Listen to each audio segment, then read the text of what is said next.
Hello, everyone, and welcome to another episode of The Lonely Wrist. As always, I am your host, Blake Ray, and today on the show, we have a new friend, one of the hosts of yet another amazing watch podcast. This host podcasts are not only insanely well done, but insightful and bring fun and transparency to the watch industry with genuine, candid, and refreshing conversations. He also partnered with Oris to fuel the Wandering Watch project, which you may have seen on my Instagram, which is a cool and unique charity project. We'll talk a little bit about that later. And after this, you should know that sitting down with us today is James Bachici, the Timist. Did I fuck that up? No. It's perfect. It's perfect. You did great. It's great. It's perfect. Welcome to the show. Thank you, Blake. Happy to be here. So excited for our conversation. Yeah. Did I seriously fuck it up though? No. It's fine. Okay. It's fine. Okay. It's good. It's good. Is it fine or did I mess it up? No, you said it right. You just put a pause in the middle, but like the two words connected, it's right. You said it right. It's good. I have a script I have to like read. You know, I've been trying I've been listening to your podcast and like you give these like really cool like insightful intros that like really like make people hang on to the end, you know, because you like will summarize everything and then I'm like, well, maybe I should just start like introducing people instead of saying like, hey, welcome to the episode. You know what I mean? I'm trying to get a little bit more organized here. That's very kind of you to say. I figured that I kind of try to put myself in the guest shoes and go, if I were to just throw it to them, be like, welcome to the episode. Who are you and what do you do? Sometimes it's kind of awkward for people to kind of talk about themselves. Totally. And so I try to do as much research as I possibly can beforehand and then compile an intro that is, you know, insightful, a little flattering, and kind of take that heat away from the guest so they don't have to worry about introducing themselves. Because you know how it is. You could be a little bit nervous when you're on, being interviewed in the chair, right? Yeah. And then when somebody asks you like, what do you do? Or like, I mean, it's always that awkward, like, did I describe myself properly? Is this how my peers would think about me if they, you know, if I were to package myself and sell it? 100%. Totally. So, and then there's, we both know that there's like the standard answer of like what it is that you do. And then there's like the more in-depth of like day-to-day of like, I can't go into like explaining all that. There's way too much stuff. So you kind of try to wrap it up in a neat bow and deliver it in like bite-sized chunks. It's working, man. It's awesome. I enjoy the intro just as much as I enjoy the podcast. So, which is nice. So that's good. That's good. Thank you.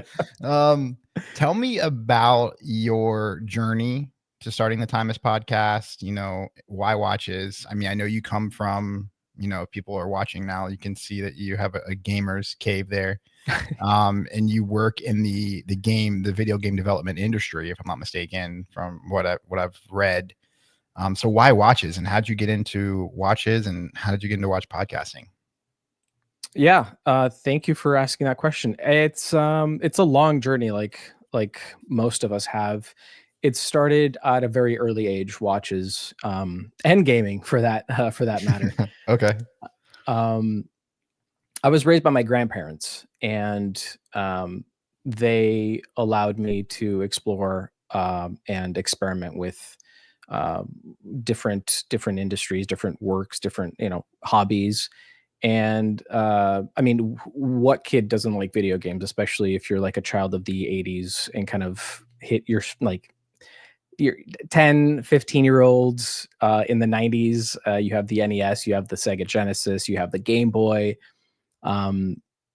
Gaming was just part of my foundation. I started with the Atari 2600 and kind of worked my way up from there. So gaming was not my first job. I started in the fast food industry and the service industry, and then entered the gaming industry from there. Watches, on the other hand, were with me also from early on in my childhood, where my grandfather always wore a watch, and he was a mechanic by trade. So what he would do is he'd buy these like old beaters, repair them, fix them, and then flip them, sell them. And I would be there with him, helping in the garage, holding a flashlight, bringing a screwdriver or a wrench, and mechanics and intricate machinery was always a part of my universe, a part of my world growing up. So I always Nice. had like a passion or a love or an interest in things and how they worked. And so when I turned 15, um, I was looking at getting a job because I was really eager to make money so that I could buy stuff. Um, I wanted a car. I wanted more games. I wanted I wanted watches. I wanted my own wristwatch. And when I turned 15, um, my grandpa and I went to the mall to go looking for watches, and that's when I kind of fell in love with the Citizen, Eco Drive, Blue Angels, Oh wow. titanium. Nice. Uh, yeah, it's known as the Skyhawk, and I was all about how many things can a watch do back then. I was like, this watch can do everything except for like heat up my food, right? Right. Powered by light, titanium. I'm also an aviation nut again from a young age. I loved going fast. I loved all things fast. I love speed. So airplanes was uh, really high up there, like cars, airplanes, watches, video games. That was It's basically my all the life. same. Yeah, all the same. All the same. So many like layers that just kind of intersect. Um, and then I saw Top Gun and I was like, well, game over. I want to be a fighter pilot when I grow up. like that's who I'm going to be. And so then we saw this watch. It was in a case. It was at Sears, Sears. Yeah, I do remember Sears. And it had the cool navy blue and yellow dial and bezel, and I kind of fell in love with it. And then I asked how much it cost, and the fine gentleman behind the counter was like $550. And as a 15-year-old, that's a lot of money today. Yeah. Yeah, This totally. was 15-year-old me. That was like 2001. So I mean, that's still a lot of money today, let alone to a Sure. 15-year-old back in It almost 2001. seems like you'd save up your whole life to get it. Yeah, basically, it might as well have been in forever. Um, but that watch hit me hard. I was just smitten by it, and my grandpa, being the best, he saw that watch kind of imprint itself on me, and we asked. I don't know if layaway is still a thing I think it is. At today. least here in Vegas. Is it? Yeah. I think it is. So for people that are listening or watching, layaway is sort of a program that some businesses offer. It doesn't require a credit check. It's sort of like a good faith, like an IOU almost. Like Yeah. Like payment they plan. ask you, like a pay plan, exactly. They ask you for a certain amount to put down to kind of show good faith that you really want to buy the item. And then they put that item in a safe or somewhere, and then it stays there until you pay off the remaining balance. Or if you don't buy it, you lose everything. Or if you don't buy it, you lose everything. Yeah. Yeah. Yep. But the cool thing for a 15-year-old is that, well, I had no credit and I was broke. So I, you know, really benefited from this program. My grandpa put $100 down, and that's why I don't want to get emotional, but that's why this It's okay. watch is my favorite watch. It's always gonna be with me forever and ever and always, because Grandpa taught me a lot of good lessons in life, and one of them was like, if you want nice things, that's totally fine. You just you have to work for them. You have to sacrifice some things. You have to put money aside. You have to be disciplined. And so he's like, hey, let's put it on layaway. I will put $100 down, and then you pay the rest. You'll get a job, and you pay the rest when you can. And that's exactly what happened. I got a job at Kentucky Fried Chicken. I worked in fast Nice. food. Yep. And I would go to the mall with Grandpa every other week or so, and put down as much as I was able to save, $20, $50, until eventually I paid it off, and I got the watch, and I still have it. It still runs. It's perfect. Amazing. And it's my favorite watch of all the watches that I have, and likely all the watches that I will acquire. For the rest of my life, that watch is my favorite. And fast forward to 2020 when the pandemic hit, the dream was always to buy a Breitling Navitimer. Like I wanted a Navitimer, but the Citizen Skyhawk was a lot more affordable than the Navitimer. Naturally. That's for sure. I remember seeing, John Travolta in that leather, aviation jacket, and there's like a P-51 Mustang behind him, and he looked so cool. And he was like, doing the whole wrist shot thing, and I was like, oh, that is the most beautiful watch I've ever seen in my life. And so that was the dream. And in 2020, I was fortunate enough with my wife to be able to make that dream a reality, and I bought my first luxury watch. Of course, in the interim, there's a lot of Citizens, a lot of Casios, a lot of other watches that I've collected over the years, but none of them were at this price point. Like, I think the most was the Citizen Pro Master that I got, the JDM version, which was like $717. I still remember.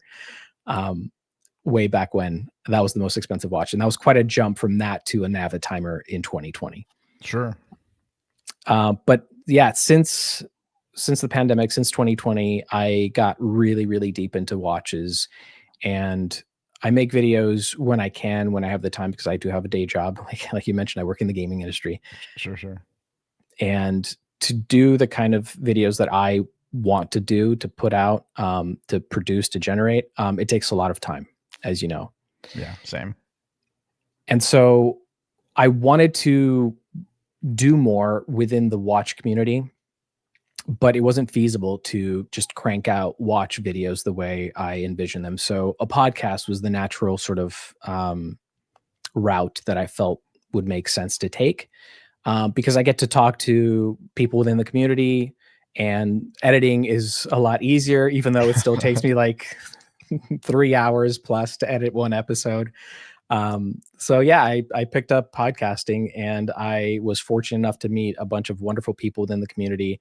And actually, it's funny because it's something that I talked to Andrew Morgan on the last episode that I recorded, and that is, we come for the watches. At least for me, we come for the watches. We're enamored and entranced by the watches, but we stay for the community, for the people, for the friends that we make along the way, and the memories that we generate. So now we're here. I think I published the first podcast episode in February of 2024, and now we're here. Now I get to be a guest on your lovely podcast, Blake. Thank you for inviting me.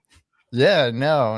I mean, we had obviously met through Sophie's Watch World, and she had posted your Oris project, which I was like, man, this is so cool. Like, this is all about the community, and that's what I'm here for. Like, the watches are cool, the watches are great, I love watches, but I find myself like coming in and out of passion with watches in a weird way. I know that sounds weird as I'm having a watch podcast. But yeah, I mean, the community is what keeps me going, keeps me alive, keeps me here, like keeps me pushing. So yeah. And then it just seemed like such a cool way to engage.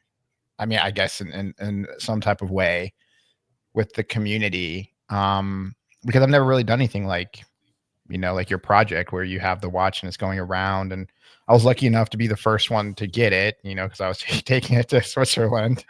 And that was so funny. That was so funny and so serendipitous, because honestly, that wasn't supposed to happen. Right. And I think I told you, like, the dream was to have a world tour with the watch. And for folks that don't know what the Wandering Watch Project is, it's a little idea that I've been kind of cooking for the last couple of years. The desire was to have a brand donate a watch, and then send that watch within the wide world of watch fandom, and have folks spend time with the watch, make memories with the watch, take photos, take videos, and then post them up. And then ultimately, once the watch completes its tour, it'll come back, and we will auction the watch off, and all the proceeds from the auction will go to a charity, which is currently TBD. And I'm still trying to work out the exact auction logistics, because it is a world that I don't know. But through the medium of podcasting and wonderful kindness from guests such as Kelly Yock, which you've had on the podcast, and she's Yeah, amazing. she's amazing. She recommended some folks, and I will reach out to them and figure out the logistics of how to actually auction off the watch. But the idea is that the watch will go to someone that also appreciates the community, the watch fam, and stories and memories that we generate with these little wrist-worn timepieces. And ultimately, I hope to make a video with all the content and all the photos and all the videos that everyone that has had the watch in their possession, and kind of make a living sort of scrapbook of sorts of like, hey, this is the one watch that traveled the world and made a few people smile. I had a thought about the concept too of like, I mean, we talked about it, but getting like a little postcard and then just signing it, and then everybody who gets it, because it, get like one of those like little like welcome to Vegas postcards or whatever. But ironically, the way that the watch got to Atlanta was through a friend. So a friend came in from Atlanta, and I was like, oh, since you're going back to Atlanta, the watch was going to our friend GC after, he's on the podcast too, but he's like the like the main founder of the Watch Society, like the Watch Societies, which we have a Vegas club here, Vegas chapter. And he's like the second one, and then Chris is also, the third one, and there's just a bunch of other guys. We've got some guys in Hawaii and Texas, and but it's just such a cool concept, and it would be so cool if the watch ended up at like Christie's or like Phillips, and like it went for like like 30, 40, 50 grand, just because like Absolutely. that'd be That'd so be cool. amazing. Yeah, I mean, that's the dream. I want it to sell for as much as possible so that we can donate all that money to a good cause for a charity, and just we are left with the memories and the times that we spent with the watch, and hopefully make the watch world a slightly smaller place, because we all have different backgrounds. We all, do different things, and life happens to all of us, but we'll all be connected by this one watch that we've had on our wrist for some amount of time. And then it was sold, and the money was all, it's gone for something good. And we made a little tiny contribution to the wellness of society. And the goal, or part of the goal, is to make the watch world a smaller place, to connect us, to kind of bring us all together and say, Blake, you're part of the Wandering Watch Project? Oh yeah, yes I am. Okay, cool, awesome. Like that has actually happened as I was trying to secure representatives from each of the states in the US. And spoiler alert, the Wandering Watch Project was going to be international, but then we scoped it down to national just because of the logistics and the cost of shipping things at Yeah. the international level. The only reason it went to Watches and Wonders with you was because you were going to Watches and Wonders. And so Right. we kind of jumped at that opportunity, which was hilarious because it went back to where the watch was made. So like the watch Yeah. was made in Switzerland and you brought it right back. Well, I also I also got some, I mean, this already, but I got to show it and explain it to the CEO of Oris. Yep. And we filmed some content with it, which is kind of cool. I mean, I messed up the whole audio, but I'm sure you'll figure all that out. I'm not an audiophile. I just got this new beautiful podcast mic. But no, I mean, still, like, the fact is that it came full circle back to Switzerland, and I think GC took it to Ireland or something too, Yep. didn't he? Yes, he Yeah. did. Yes, he did. So like it's definitely like touching a couple places in Europe. But no, yeah, it's such a great project, and I'm humbled to be a part of it, and I can't wait to see. Where is the watch now, by the way? Do you even know at this point? I do know right now, the watch is actually in, it's in Florida. Oh, okay, cool, nice. It's in Florida. And yeah. When do you think it'll land? Sometime and then the auction. Like, when do you guys plan Oh, to auction it? Like so maybe a year or so? the good news is that there's no deadline. Sure, And sure. I was so grateful and thankful to VJ from Oris, who Amazing guy. donated the watch. Such an incredible guy. Josh Just too. a humble Josh and VJ, just pure class. Amazing. gentlemen.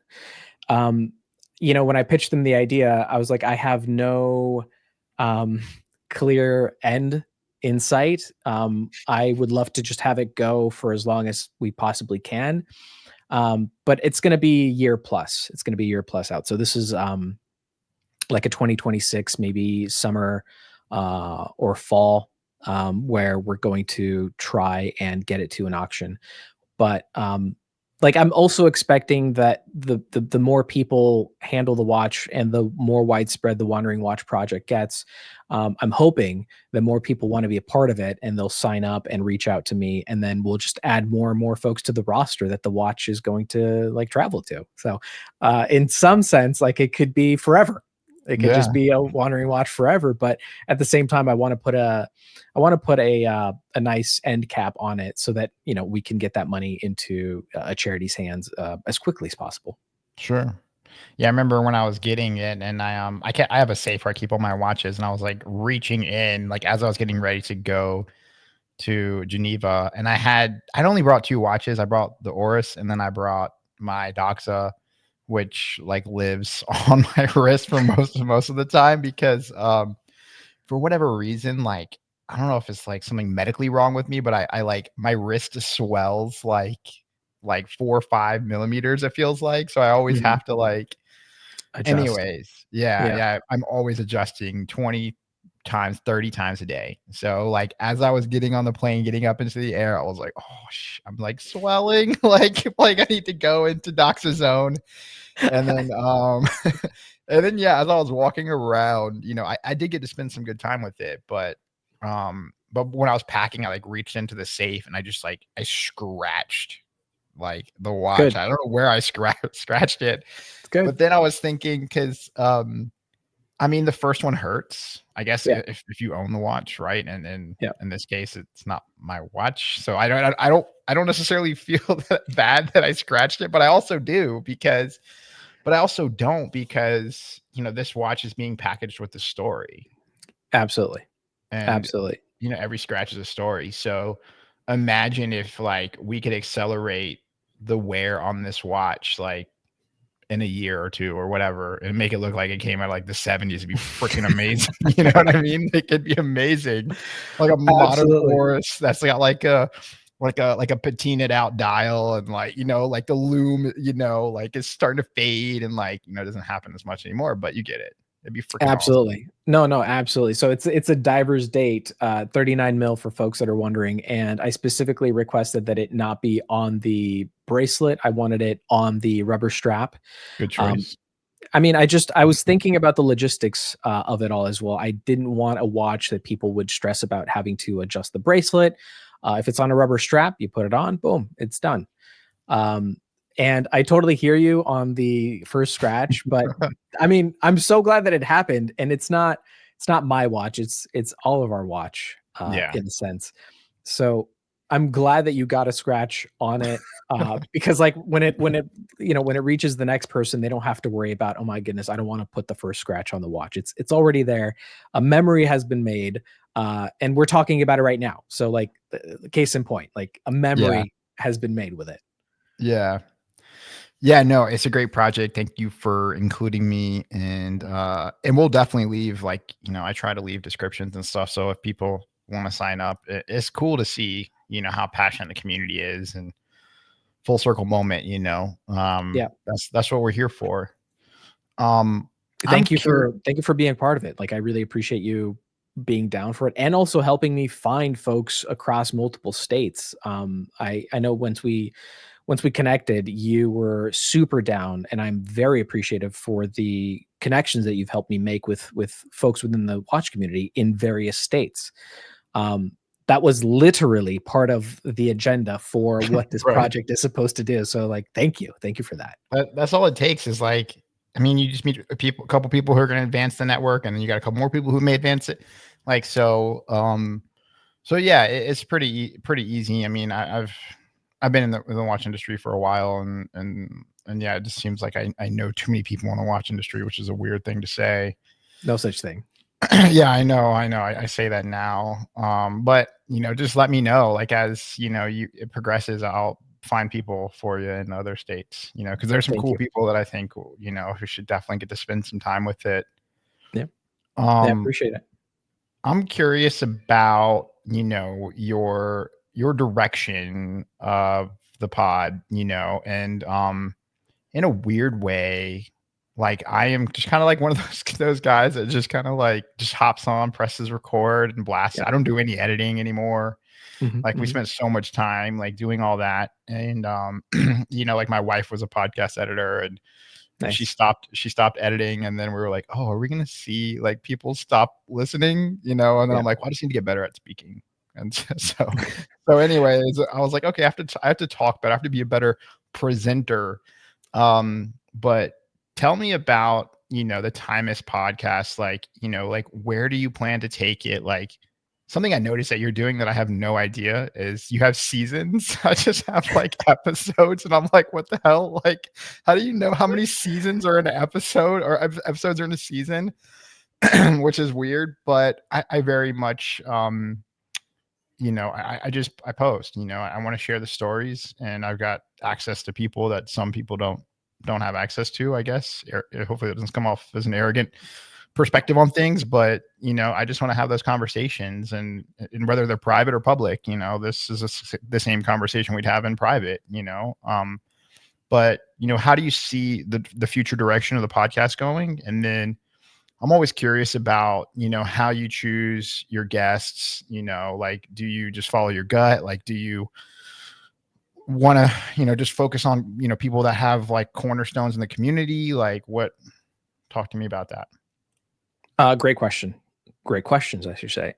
The easy answer is that, although it may seem like there's a plan and a roadmap, there very much isn't.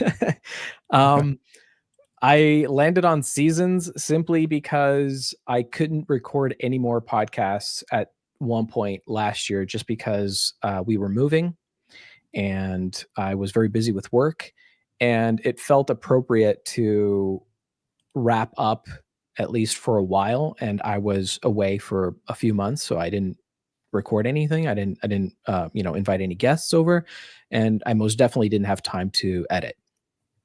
So I had left at like episode 9 in season 1, and so for episode 10, I just felt like it would be appropriate for me to kind of wrap up a season while I focused on life, with sort of how I got into watches.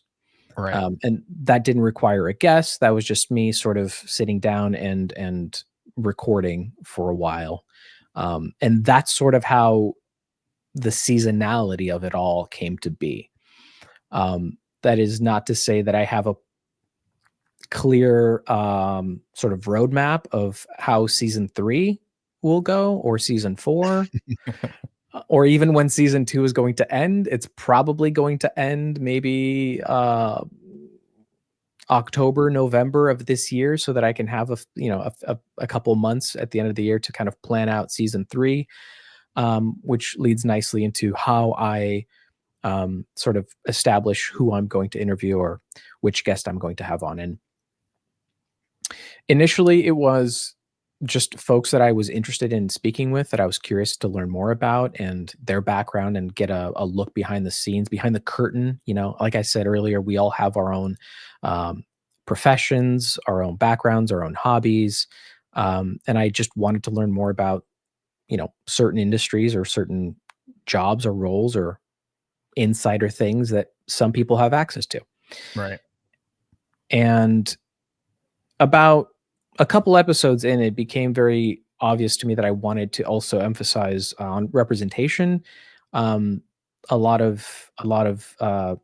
of guys in the watch space, and I really wanted to kind of try and um, be very even and fair with the guests that I bring on. And so I specifically pursued certain people and asked them, would you kindly, um, which is also a video game term if you play BioShock, would you kindly consider being a guest on my podcast? And um, in the beginning, it's difficult because you don't have a repertoire, you don't have a portfolio, you don't have episodes to go, here's who I am and sort of the work that I do, get an idea. And if you're interested, I'd love to have you. So in the beginning, it was a lot of, friends and folks that I just kind of got to know within the watch community. You know, Connor is a great example. We became fast friends. Yeah, He's just a first class guy, and I really appreciate his insight. And he's just a fun and insightful dude. And totally. so it was like, hey, you want to talk about watches? And he's like, yeah, let's do it. It's like, cool, let's do it. Adam is another great example. He's Watchcology on Instagram, and Connor is Watches and Blunders on Instagram. They're just, yeah, they were born out of friendship and shared passion and love for watches.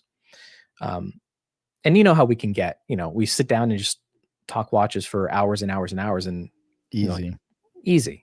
It's like, okay, cool. We could turn this into a podcast, because I'm sure that if we like these things, there's other people out there that also like these things, or maybe different things that have some overlap that would make for interesting conversation and debate. So, how I pick my guests now, more often than not, it's talking to my current guest, and they go, you know who you should bring on? You should have this person or that person join, because they have interesting insights and input on this and that or the other, which is exactly what happened with James McVeigh of the Vamps. I was talking to Andrew Morgan. We got to recording an episode, and he'd mentioned James McVeigh, and I was like, oh yeah, I know that he's done some stuff with Popping Crowns, Chris from Instagram. And he's like, yeah, you should reach out. And then I looked him up, and he's got like close to 1 million followers on Instagram. And I'm like, just how? This isn't going to work. but I messaged him anyway, and he did see the message, and he was kind and sweet. And that's how I got him as a guest on the podcast. Which I'd like to pull back a bit more and kind of emphasize the importance of just trying. Just try. Um, More often than not, we go through analysis paralysis, and we go, there's just so many ways that this is just not going to work. Um, my experience in life is that if I would have stopped every single time that I was worried that something wasn't going to work, I wouldn't have achieved anything, Totally. including my job, including my profession, right? Yeah. So just try. That's a very long-winded way of saying, more often than not, my current guest will give me ideas or suggestions or recommendations on who I should interview next. And then I just reach out and hope for the best. And sometimes they respond, other times they don't. That's okay. That's it. No. It's funny how, your intro and how you decided to do it. And for me, I have some overlap in my story, but I was selling watches, and then I got really sick. I've talked about this, I'll Yeah. save the details, but anyways, so like when watch releases would come out, like people would be like, "Hey, like what do you think about this release or that release?" Or I kept having the same conversations over and over with the people I'd sold watches to or friends at this point, Yeah. like my same opinion. And then I was like, how can I like just maybe I just do a Zoom with everybody and like beat it all down at one time, answer all the questions. But then I was like, well, Zooms are engaging, like maybe I could just do a podcast or whatever. We started off with my friend Justin. He's like one of my best he's like one of my best buddies just ever. And we started watch collecting together, which is super cool. And he kind of like we kind of went into different directions. Like he went into like micro brands, and I went into like like the Panerai and like the bigger brands, the Zenith Yeah. and all this Yeah. stuff. And so we kind of just like went into separate little paths, but at the end of the day, it kind of came full circle.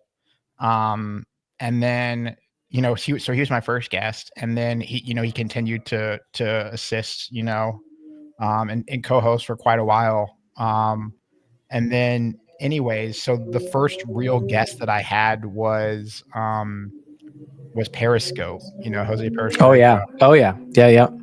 And I was like, I'm either going to get screwed by this because he is essentially calling out every watch brand and nobody's ever going to want to work with me or do anything, or the exact opposite. And so like when I did the podcast with him, um, it took us a while to get to editing, because at that time we were editing the podcast, and we didn't publish as the first episode, but the second I published that episode, this was like during Formula One, the first Formula One. So it was like 2 years ago.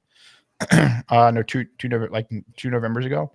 And Rob Report, like the magazine, was doing something here, like a House of Rob event here in Vegas. And they like reached out and they were like, hey, like, we want you to speak on our panel about watch collecting. Like, we know you're in Vegas. Like, you'd Wow. be a great person to come, host or be on the panel. And so it was kind of a cool experience because I had never done anything like live. And here I am, like 3 or 4 podcasts in, and I'm already speaking on a Rob Report panel.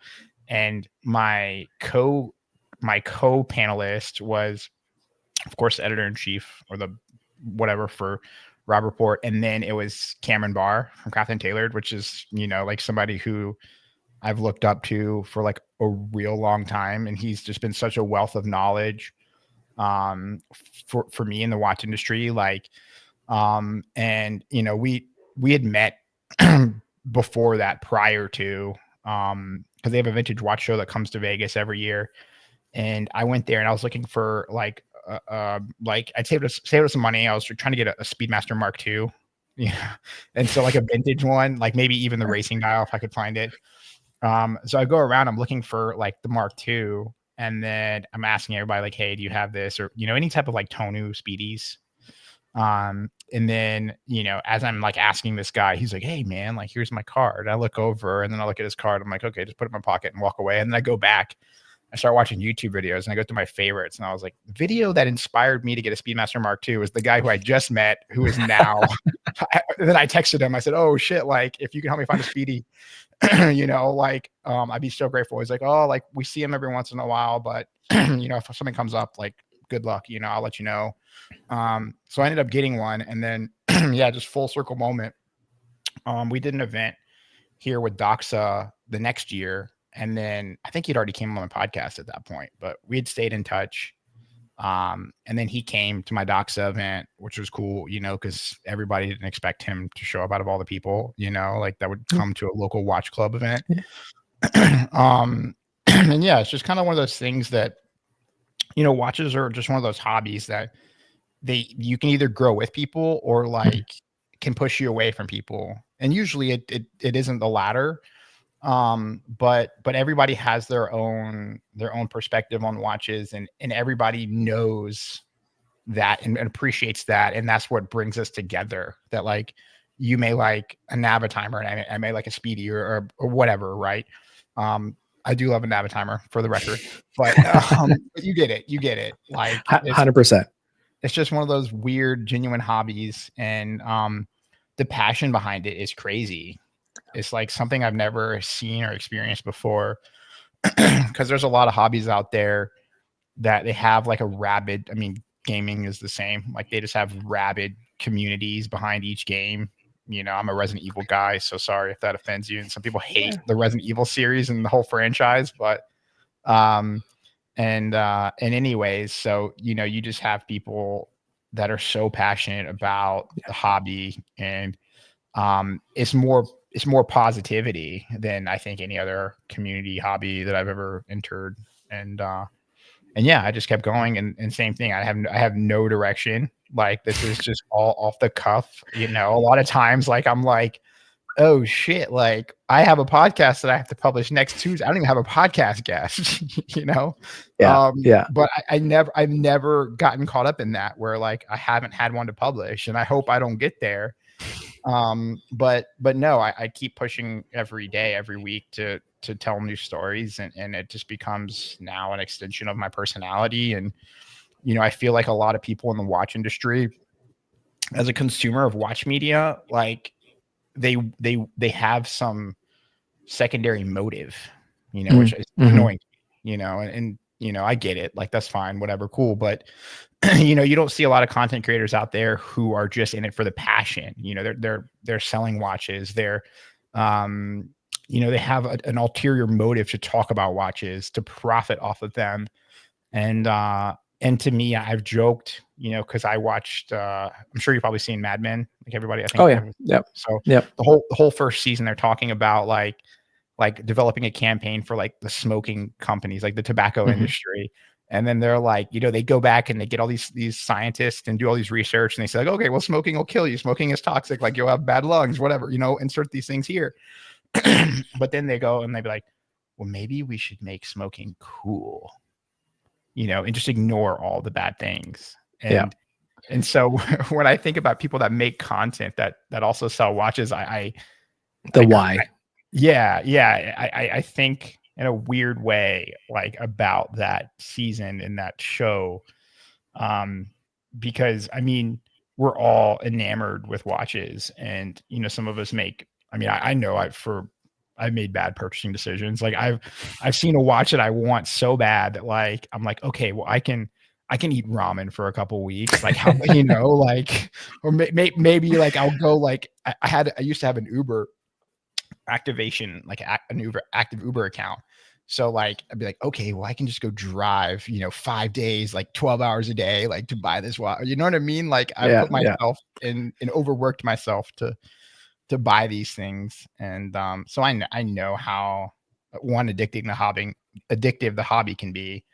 And yeah, I know a lot of my friends that are also in my watch club. Like, I joke with them. I say, look, like, if you make any bad financial decisions because of being in my watch club, like, I feel like I need a waiver for you to sign, even though I don't have one. But jokingly, like, I joke about that. And so, yeah, it's just one of those hobbies, man. It's just one of those hobbies.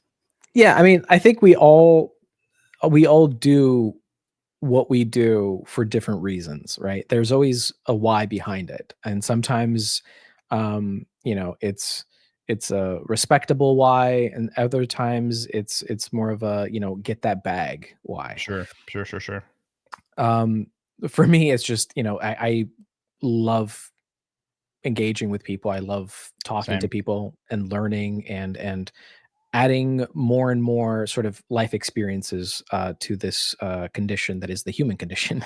So, learning more about how a watchmaker goes about sourcing the stone dials and, the Totally. process that they go through to make it, final product so that they can place it in the watch fascinates me. And like, I do it because of that. Like, I love making things. I always loved making things. I just wanted to find a medium or a good balance between, spending 2 weeks on one video that's like 7 minutes long that I am happy with to put Sure. out because I want to make it, because I want to learn about this brand and this particular watch and walk through its history, and then feel good about what I put out, not because it's the latest and greatest hotness and I want to capitalize on SEO or whatever, Yeah. but more because, like, I just find this watch fascinating and I want to talk about it. And then I couldn't do that consistently. And so podcasting and talking to people, though, was a lot easier. I would, sit down, do some research on a guest, and then just have a watch conversation, just watch talk. And that requires a lot less editing. It's still, 2 to 3 hours per episode, but I can manage that on like a Saturday and do a few episodes. Um, the why is very, very important, right? Of The course. why dictates a lot. And yeah, I'm grateful that enough people have found my why to be worthwhile, and they've decided to be a guest. Yeah. No, I think about that too. And I don't get even very analytical, because I have, friends who are like into like the numbers and metrics and all that. I'm just like, I just want to post, something that reflects my current state of my mind. Mm. Like, if it does good, it does good. If it flops, it flops. I don't even get into that. But I also, something as a fellow podcaster, I've also in my mind, like before I have a guest on, like I've like in my mind put together some type of formula how the podcast will turn out.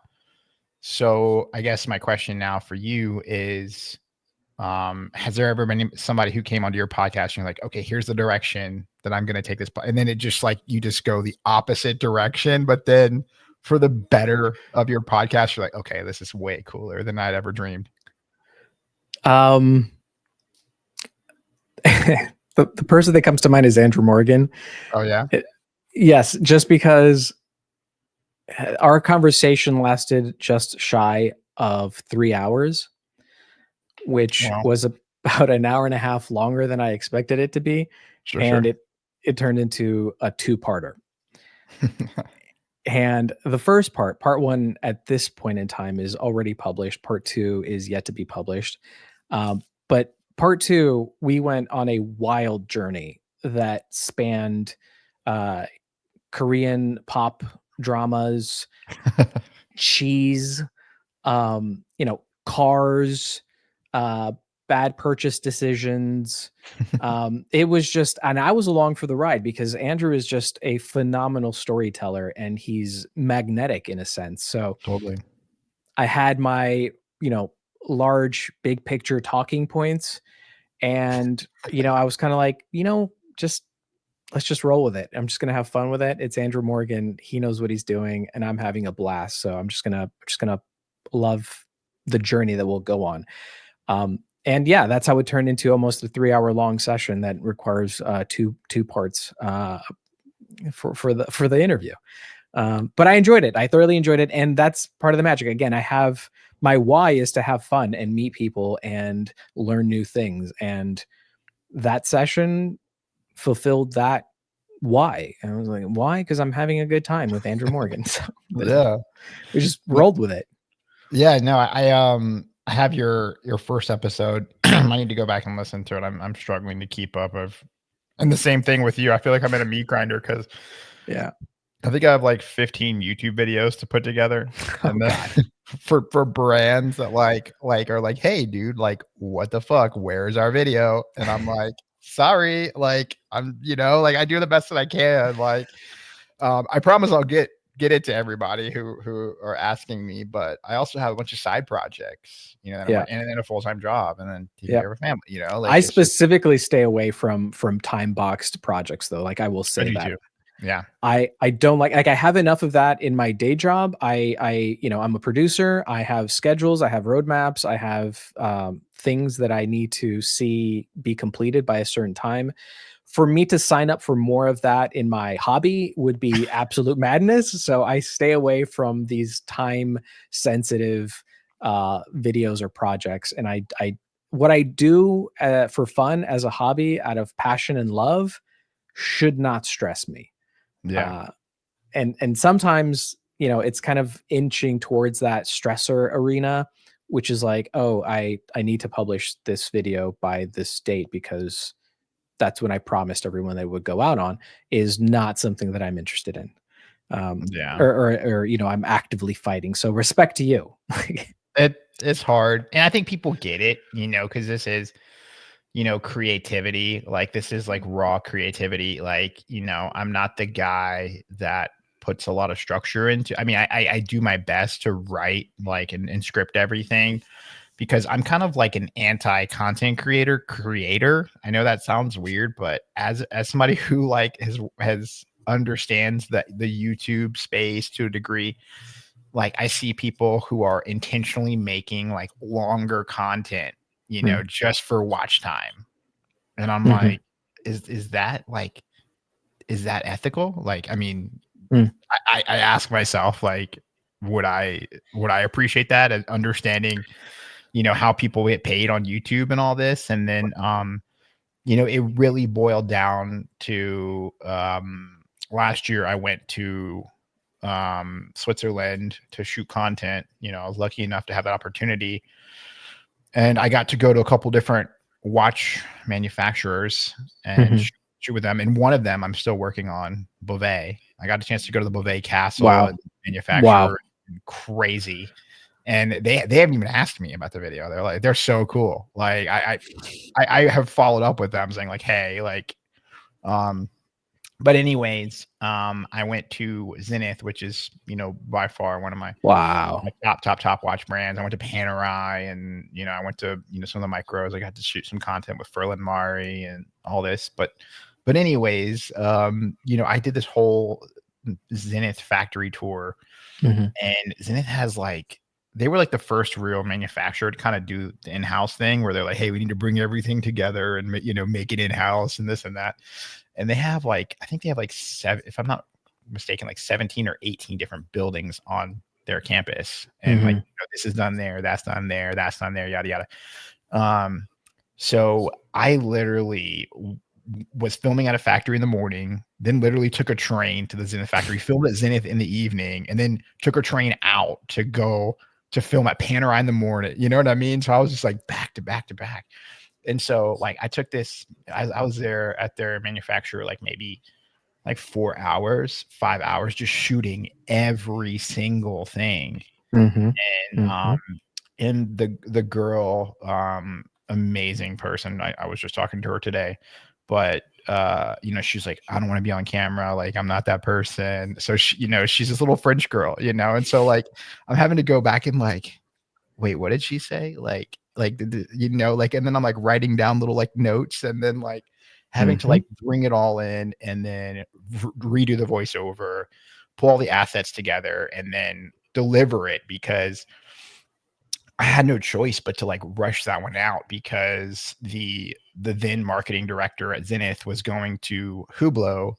So I'm like, with my luck, I'll have this video that never gets approved from Zenith, so Oh, so I was no. like, and the day before she left, I was like, okay, this is my deadline. Boom. And I got, but anyways, I took this 4-hour tour and consolidated into 3 minutes, That's you know. insane. That is absolutely insane. It is very cool, very glamorous, very difficult, very stressful, but also super rewarding. I've never been to Switzerland. That is one of the dreams. I would love to go, especially during Watches and Wonders, to see these factory tours and experience firsthand where these tiny wrist machines are being created would be Yeah. mind blowing. And I would constantly be pinching myself. The closest thing I got to that was back in 2015. Um, Microsoft and Xbox were hosting the greatest games in Xbox history, lineup for launch. And I think Tomb Raider, Forza Motorsport 5, and Halo 5 were the headlining titles. And working at 343 Industries, now known as Halo Studios, and Halo 5 being my game, you know what I mean? I'm part Game of you work on. a Yeah. game I work on, but a large team, of course, hundreds of super talented people. We were asked to sort of travel the world during special events and showcase the game. I was um, setting up the build, propping the consoles, prepping press, and also special guests. And then they would play the title. They played Halo Infinite, excuse me, Halo 5. And then we would pack up and go to the next venue. And I was fortunate enough to have a team where I could, work with them where they would go in the world. And I had one teammate go to Australia, another teammate go to Brazil.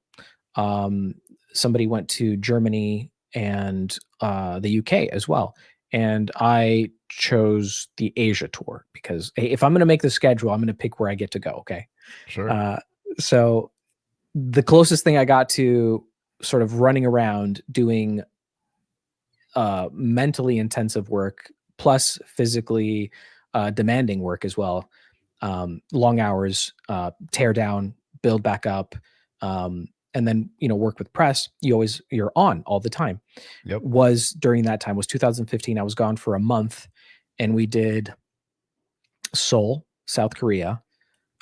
We did Taipei, Taiwan. We did Hong Kong.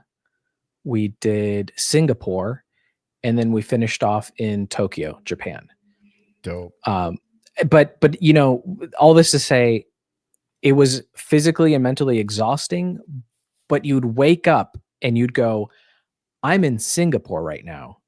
Shut up and get to work. Like Yeah, that yeah, yeah. energy kind of like carries you. It's almost like a Red Bull for your soul. I would imagine it was very similar for you as well, right? Where you wake up and you're like, I'm exhausted, but I Totally. have 3 watchmaker studio tours. Let's go. It was worse at this past Watches and Wonders 2025, because every single night, like it was like I made the mistake of not flying in early. So Mm, like I flew out on the 31st. I'm here in Pacific time. I got there on the 1st. I had like maybe like 4 hours or 5 hours to rest. Zenith 160th anniversary party, it's first night. Then, I was like, "Oh shit, okay, like you have to do press on like day 1 and you have to get it out as soon as possible or like everybody's just gonna click to other bullshit." So then I was like, after, coming back from this 160th cocktail party, like I just go right back into editing, like yeah. trying to get this video out the same night, popped it together, uploaded it, day 1, boom, done. Then just all over again. Day 2, I was like doing all the micros, going around. I mean, every single night it was, I'd say 12, 14, 15 hours of watch experiences and then Mhm. editing and then low sleep. And everybody who I talked to was like, "Oh yeah, like I got like 2 hours of sleep last night, like 4 hours of sleep." Like I'm like, I haven't slept, like, like, and I was there for what, 8 days, 8 or 9 days. So dude, it was brutal. It was brutal, but it was amazing. Yeah. And I was so scared to go out there, like, just because I just was like, I don't know if I can handle this. Like, I don't know if my body, like, will be recoverable after this, Mm. because, Mhm. I work behind a desk and, like, I'm kind of, like, sluggish, in my normal day. So anyways, I was just like, I don't know. And then, not only did I survive, but I had literally the whole time, I had like maybe like a 60 or 70-pound camera backpack. I had like Yeah. Yeah. 3 cameras. I had like a lighting kit, like a lighting package. I had like bounces and I had like batteries, like V-mount batteries, which are freaking heavy. And I had like my 2 tripods, my light stands hanging off of me. Like I was walking around and everybody You're a was just, walking studio, dude. I literally was. And so every chance I got to sit down and take my backpack off, I was like, okay, this is, cool. I'm just gonna survive. So I don't know how I made it, but You anyways, made it. Did you have fun? I did. Yeah, I got Did to see did some crazy watches. Yeah. I got to talk with the brand. I got to see like how much of a production it really is. Um, and Sophie, like I got to meet Sophie. I spent all pretty much the entire show with Sophie, which was I saw your crazy. stories. It was great. I mean, I smiled from ear to ear every time I would see you guys, and I love that you both helped each other out with like capturing stuff. It was so good, It so good. was it was yeah, it was super dope. And I guess the concept for her and I was like, okay, you're working with all these micro brands, like everybody in the micro brand space. And like I think that I know a good amount of people in the big box space, the Swatch Group brands, and Swatch Group's not there, but you get it, like the Richemont and the LVMH brands and all this. Like I know all those people. So like, why don't I sit in on your meetings and you sit in on my meetings? And well, I mean, they'll love it. The brands will love it because they get to do one presentation and get 2 pieces of content or 3 or 4. And Sophie, like, she has a way of taking one little moment and packaging it into like 50 little pieces of content. I'm like, how do you do that? Like, She's just so creative. She's so creative and so full of energy, life, and bubbly. And also the way she pairs her outfits with the watches, like I'm just like, I don't know how you do that. She's joy. She's just joy. 100%. 100%. Like, just to see her passion. And I told her, like, her passion is like very contagious, when it Mhm. comes to her like on camera presence, like the energy she puts into it, like is very refreshing. It's amazing. Um, yeah, I mean, just getting to spend time with her and to kind of learn how her brain works was Mhm. one of the cool, most rewarding things that I got out of it, and to tend to build like a genuine like friendship and relationship with her. Like, it transcended Watches and Wonders, obviously, because after Watches and Wonders were done, we were sitting there like we were like, just hanging out, like doing dinner and like meeting for breakfast and just doing all these little things, like walking together, like we were going to grocery stores together and That's amazing. it, That's it amazing. was it was super cool. It was super cool. But watches have that superpower though, and I'm sure you've noticed this, like Mm, where it kind of accelerates and you kind of speed run through friendship totally. creation. Whereas, it would take you, insert random number of days, weeks, months Yeah, yeah. to establish that same kind of relationship with someone that is outside of the hobby. Watches and cars as well, I've noticed, really kind of speed run you through that friendship mileage creation generation, and you're just like, yeah, it's like we know each other since forever because like with watches, and it's fascinating. It's truly fascinating, and it's happened time and time again in my life. I love it. I love it. I do too. And you can tell a friend in a weird way by like what type of watch they're wearing. I know that sounds so weird, but like funny story is, you talked about your Navitimer, like I'm a Breitling guy. Like, so because you're a Breitling guy and I'm a Breitling guy, like we're friends. Like we're Right, buddies. right. We're buddies Totally, already. totally. Um, but like a lot of the people like who I know like hate on Breitling. Hmm. And I'm like, well, my dad was a Breitling guy. Like, so like I have no choice, you know? And and it's cool. And I don't know if I talked about this like really ever, but like my dad never really like was into watches. Hmm. And but he had like gotten a job at like a real estate brokerage, and he was like training people like how to sell homes and do real estate and client interaction, all this stuff. And so somebody came up to him and said like, dude, you need a nice watch. And so and then I guess naturally, right, I have a watch podcast. This was like maybe last January, Mhm. like last January. And so like naturally, like he comes up to me, he's like, hey, what should I get? And I'm like, well, like I gave him a vintage Rolex. He wore it. He's like, this sucks. I gave him a Tissot PRX. He wore it. Like, I want something that's got the name cachet to it, and I'm like, Mhm. okay, I don't really know what you're talking about. Like the Tissot is a great watch, Mhm. respectable. Um, but he was like, I want like a nice Rolex or something. And so we went to like the jewelry store here, and it was like me, my wife, and my dad.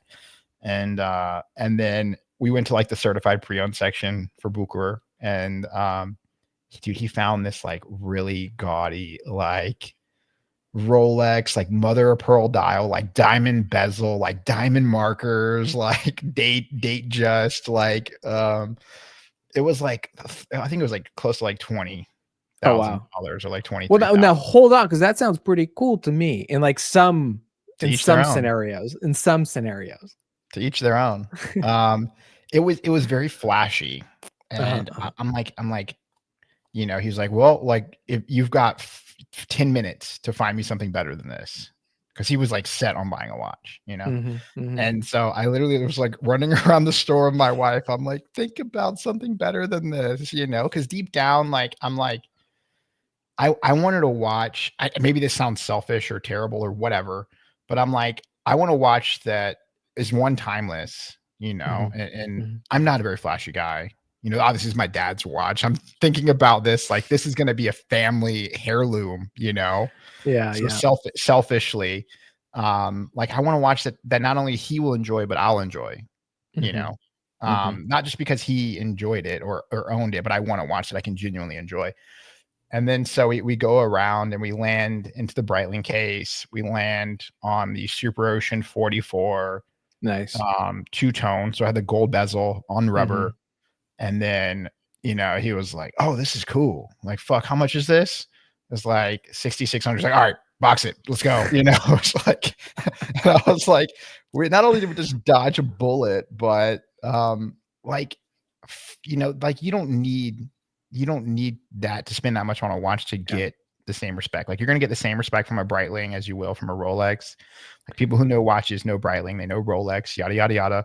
Like all the diamonds is mother of pearl, is a little overdone, but then um it was cool because we got to share that moment. And then, I think I don't know if I talked about this, but my dad passed away in last August, and now that Breitling's mine, and I wear it like all the time. And like when we were like me and my brother were like dealing with like the whole like estate and everything, I was like, I don't really care about anything but this Breitling. Like this is mine. Like you can sue me, you can come and do whatever you want, but I'm keeping this. Like I don't care. You can have the car, you can have everything else. Like I don't care. Like this is my thing that I get to kind of like, because it was cool because Yeah. he only You were there he only, with them. yeah, we shared that moment together. It was so important. And my dad only had one watch, so he like woke up every morning, like the first thing he did, put on his Breitling.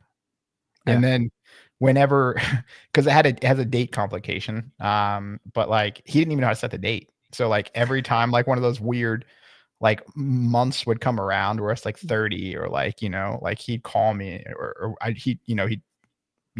we lived together for a period of time. And he was like, just come set it, come set, and so I'd run down there in the morning before he runs out. And I'm like, trying to flip the date around for him and everything, make sure it's set and all this. And yeah, so I've got a lot of good memories with that. And so naturally I had to be a Breitling guy. And then I picked up one of the 38 Navis, like the Navitimer ones. And I was like, this isn't a Navitimer. Like this is just a Navitimer type Breitling. This isn't a real Navitimer. But then I'm starting like a weird little series. And, because I'm in Vegas and like people, unfortunately, there's a lot of misfortune here, and maybe this is bad juju or whatever, but I pick up a lot of watches from pawn shops here, Interesting. and obviously I know what I'm looking for.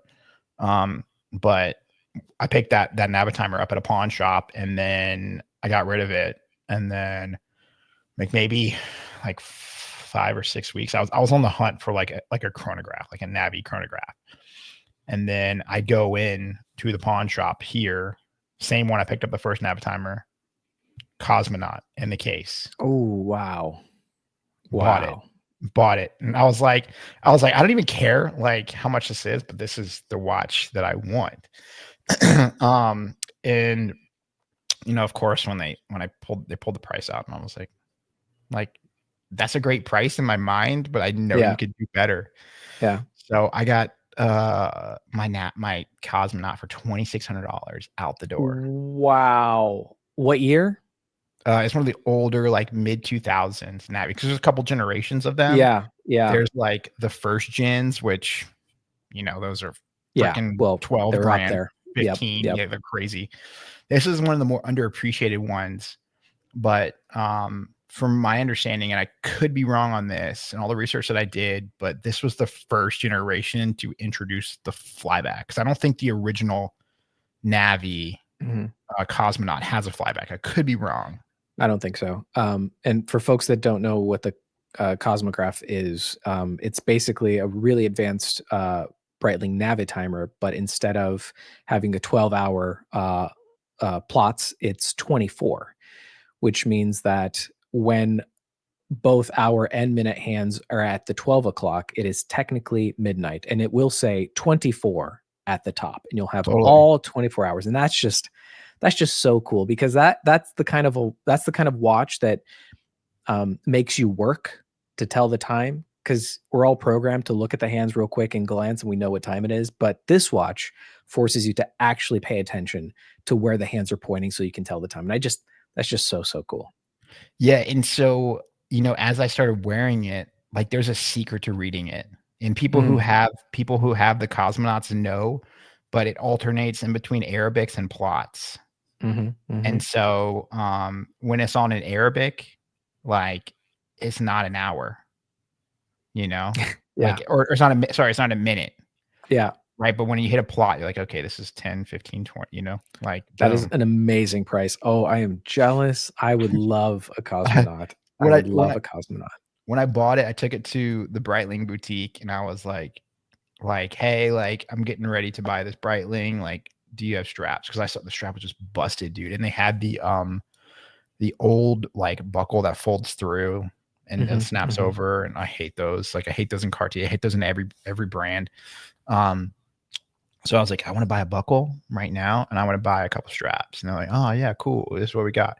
And then so the guy's like, wait, you're buying a strap for a watch you don't have? I'm like, yeah, but I'm about to go right after this and buy it. I just want to make sure I can wear it today. Yeah. And then so the guy's like, wait, like, can you show me a picture of what you got? I'm like, look, I just need a 22, just leather, black rubber, but just give it to me. And then I was like, okay, cool. Like, like flip it through my phone. He's like, oh, like you're getting a cosmonaut. Like you found a cosmonaut at the pawn shop here. That's so And I'm cool. like, yeah. He's like, how much do you pay if you don't mind? I'm like 26. He's like, I will buy it right now off you for $4,000. Like, I promise. And I'm like, nah, dude, nah. Yeah. No. That's a keeper right there. That's a keeper. For sure.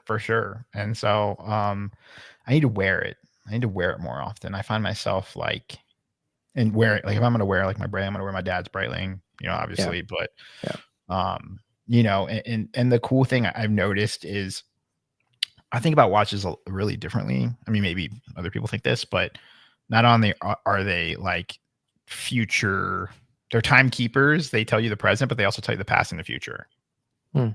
Because like I can tell you like in a weird way, like what watch I was wearing, like when this happened, like significant milestones in my life. I'm like, oh, I was wearing that watch, or I was wearing this watch, or like I remember this happened and this watch. You know what I mean? Like I can think about like I could catalog all my memories with my watches if I had to. That's amazing. It's like a moment in time captured, like a scrapbook almost of sorts. And we romanticize and wax lyrical about what watches mean to us, but it is a very personal journey. And to your point, we can all sort of have different ways of how we perceive or choose to experience our journey with our watches, but there's overlap. And I think there's beauty and I don't know, some kind of magic in how, how we like, I got married in the Citizen Skyhawk. That's another reason why it's so special to me. It's the watch that I bought with my grandpa. I got married in it. To your point, we have these milestone experiences, not necessarily milestone, but these meaningful experiences in life that imprint themselves onto us. And the watch that we wear at the time, again, to people that are not into watches, this sounds ridiculous, maybe even silly, but if you get it, you get it. And that's also part of my logic behind when people ask me like how do you find your audience and your people, and the answer is you don't. You just be true to yourself and they will find you. Like they will find you. It's like you and Sophie, right? You found each other in Switzerland at a watch nerd event, and you all bonded and connected. And then the next thing you know is like breakfast tomorrow. Yeah. Okay, cool. Groceries. Yeah. Cause we're going to be here for a while. Okay, cool. And then watches do that. They kind of, again, accelerate your friendship generator, and things just happen. They do. It's pretty unique and pretty special. So I think that's a really cool way of how you perceive your watches as well. Yeah. And it's weird because I've actually went through a huge consolidation. Like how did that go? It's been going. I actually sold a watch today, and I sold a watch today, but I bought 2 more. Well, follow-up question: but no, did the watch you sell cover the 2 watches you purchased? No, okay, totally. So you're still in the red. but the 40 that I sold covered the 2 that I just bought. Gotcha. Okay. Yeah. So I had a bunch of like smaller watches that I just wasn't wearing, like some Moon swatches and like some G-Shocks and like some Luminox stuff that like I had gotten like early into my journey, and like they were cool for me at the time, but like I just ended up kind of in a weird way like transcending them Mhm. Um, and the most important ones, of course, I kept. Like I kept my first Swiss watch. You know, Mhm. like I Mhm. kept that. I kept a watch. I lived in Istanbul, and that whole trip, I just wore one watch. And it was just one Wow, of these very cool. all blacked out Luminox watches, and so like Nice. I kept that. Of course. Um, and so yeah, just the stuff that really had no meaning or purpose, and it just wasn't getting wear. And I think what really helped me through it is, and of course, I like if I look at the bigger picture of things, I probably lost a lot of money, like selling them, because they're not like Rolexes or Pateks or APs or anything crazy that, like I had bought for a great price, like But anyways, like I just really like what made me kind of get over that is like I just know that they're gonna be worn, which is Mhm. great, and I know that they're Mhm. going to a good home. Mhm. And the watch I sold today, last year I picked up, do you know Lejour, the No. brand? Okay. Mm-mm. So Lejour is like a older, like French independent brand. Mhm. And in the 70s, like they had like a partnership with Hoyer. And so Okay. like Hoyer, like you talked about Tom Cruise, right? Like so the Porsche design chronograph one, which was worn in Top Gun. Top Gun. Yep. Um, a couple brands did like spin-offs of that. Like you saw Oh, I like see. the Hoyer Pasadena, right? Then Mm. you saw, well, obviously the Orfina, right? Or Yep, the yep. IWC or the Porsche design or whatever. So Lejour was essentially like a licensing deal with Hoyer. Mm. And so I had picked one up for at the watch show like a couple of years ago, like maybe last year or something. And I just sold it to somebody in my watch club that he literally was like fascinated on getting a Porsche design, like chronograph, like 10 grand. And I was like, dude, just wear this, and like, let me know if it scratches the itch. And then he got his Porsche design, like literally, like he texted me a picture this morning. DOA, dude. It arrived dead on arrival. The chronograph did not work. Wow. And so I'm like, oh fuck, like that sucks. But Wow. but anyways, his head's been spinning and he's just like, dude, I just can't take your watch off. And I'm like, well, I can't put it on. Like I just enjoy other watches. So like Yeah. just give me how much I paid for it and like we'll make it a deal. Very And so nice. and then so ironically, like I mean, I sold it to him for like $850 and he's like a good buddy of mine. But then I started finding some listings and they were like 3 grand. And I'm like, oh, like I guess I'm a really good friend. Listen, But it's gonna get mileage, it's gonna be worn, you made somebody happy, you're not wearing oh, it. totally. It's right, it's a win.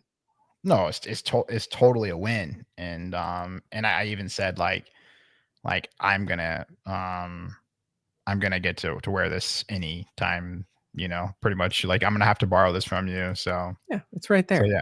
Yeah, It's it's right it's there. it's accessible and he comes every single month to my watch club meetup. So but the money that I did, so the watches I did purchase today, dude, I've been going through a Zenith kick.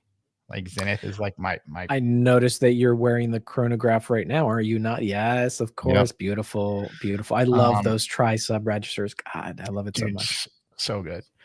Um, but I picked up two vintage Defies, like from the 60s.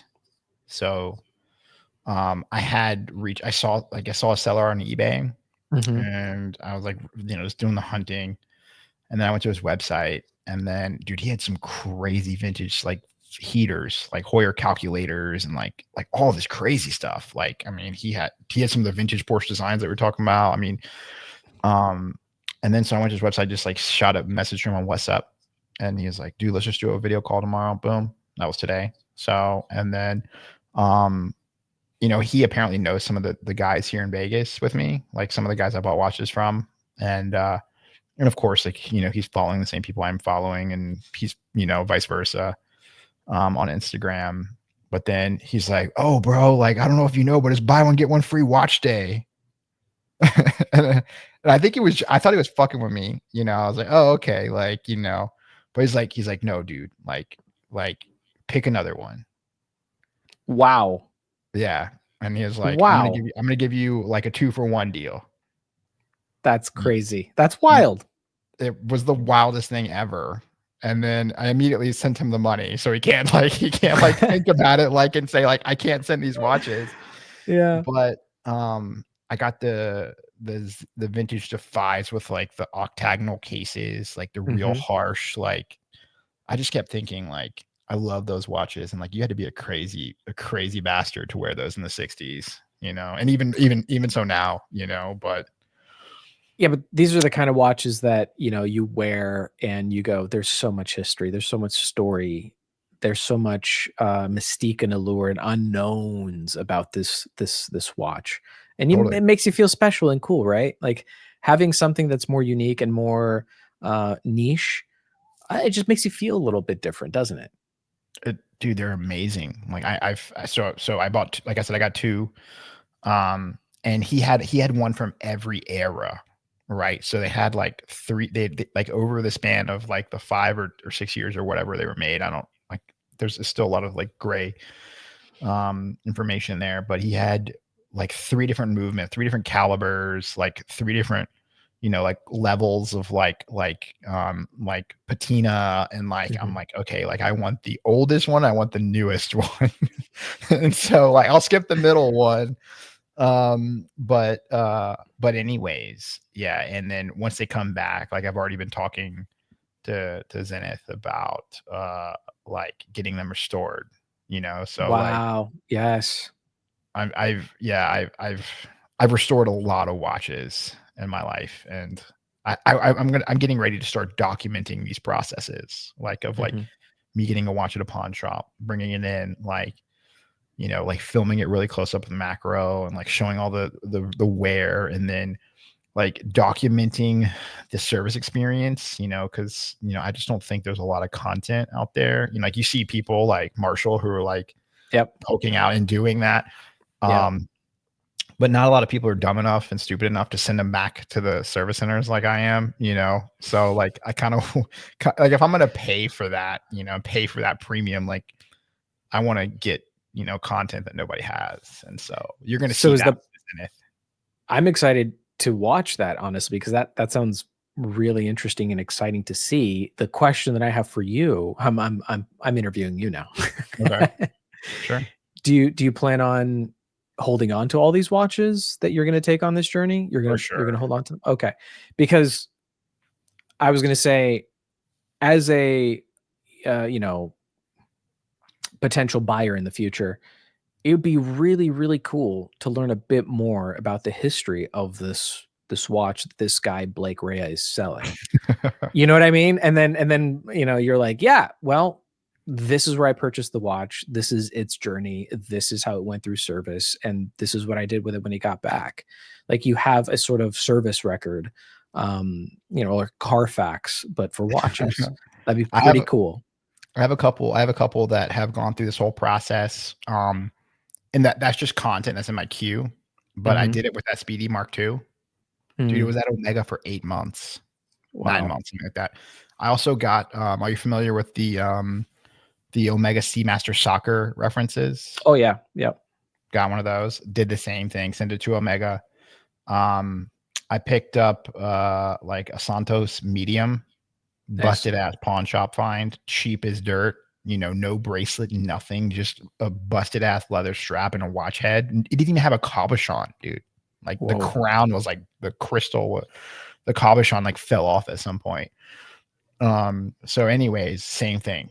Send it to Cartier. Like, and that was I a guess rocky one. But I literally was going back and forth. I was like, dude, you're gonna, like, the watch came back. I was just so disappointed when I saw it, and I'm like, you need to send this back immediately. And this is Mhm. the type of stuff that nobody talks about. But then, Mhm.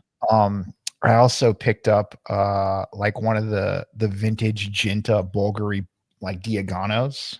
Oh, yeah. I Yeah. like Those are Al Pacino, yeah, freaking cool. Like Al Pacino wore one beefy. in Heat. No, they're not really beefy. They're like 30, 35, 36 millimeter. I'll send you a picture. But it was weird because, like as I'm like going through these pawn shops, like I can't say, hey, like let me open this. You know what I mean? Like you get pawn shops that are weird. So I was like, why is this watch keeping perfect time, but why does the chronograph not work? I was Mhm. like, what the hell? Like something's weird, Because like I said, it was just dead accurate. but I just whenever I pressed the chronograph, like nothing would happen. Couldn't reset it, couldn't do anything. So then I bought it, and I was just like, okay, like it was a cheapie, like $600, something like that. I took it home, and then I opened it up, and it was one of those Frederick PK like mecha quartz, like one of the first mecha quartz movements, like from the 70s. And I was like, well, that makes sense because the main timekeeping is battery powered, but the chronograph is mechanical, and it had this like all like rhodium finished like movement. I mean, dude, it was freaking beautiful. Like, and so that's back at Bulgari right now, which has been like 10 months. So this is like, I mean, this is content that's like long game shit, Right. Through the sheer nature of how slow service intervals sort of take place with all these brands, you kind of have to, by nature of it, have to have multiple watches in flight just so you can kind of have a cadence that makes sense. Otherwise, you're waiting, what, 6 to 9 months, maybe even a year for some of them. Totally. It's a very complicated sort of game of hopscotch. Yeah. The only reason why I haven't sent the Navi in is because I heard Breitling is so bad with their service. Like I heard they're so backed up. And they told me, like the people at Breitling were like, do you just enjoy this? Because when I was like turning the crown, like winding it, the crown fucking fell out. I like pulled the crown out. I was like, oh okay. So then I put the crown back in. I just like literally am trying to like push it, and then the crown never fell out again. So like lucky there, but yeah. So that will be one in the future, and this is all content that like, I don't think there's anybody else out there that's doing stuff like that. At least I haven't seen it. Well, no, especially not with like the number of watches and the varied type of watches that you're talking about. It's cool. It sounds really cool and interesting. You have to send me some photos of the cosmonaut, because that is so nice. Congrats. Well done. It's dope. And I literally was like, I have to have a flyback chronograph in my collection, at some point, right? And now I have I weirdly am like, I want this complication. Like, this is the complication I need that. And now I have a couple. Oh, I've got, this is probably the worst one to do this project with, but I got a busted ass Hublot Big Bang Unico flyback chronograph, like the skeleton. Oh wow.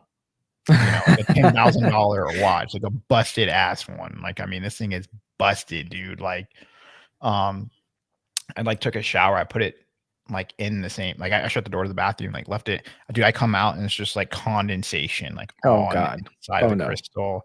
Oh no.